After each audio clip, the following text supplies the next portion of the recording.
ناور news میں خوش آمدید کہتے ہیں۔ خبروں کا رخ کرتے ہیں مظفرگڑھ کی طرف، جہاں سے ہمارے بیورو چیف احمد کھوسہ کی رپورٹ کے مطابق ھیومن رائٹس پروٹیکشن محب وطن آرگنائزیشن مظفرگڑھ کے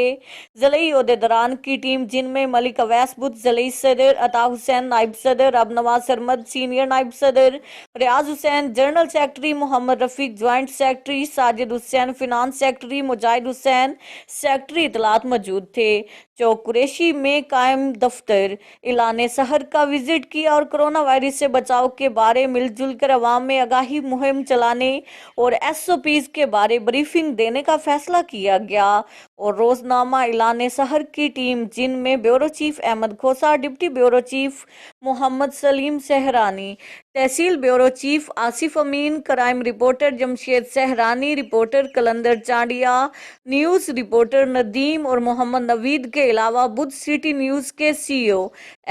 عزیر جوئیہ بھی موجود تھے۔ آور نیوز کے عہدیداروں نے ہیومن رائٹس کی پوری ٹیم کے ساتھ مل کر پورے 3 گھنٹوں تک چوک میں مفت ماسک تقسیم کیے اور عوام کو SOPs کے بارے میں لیکچر دیے۔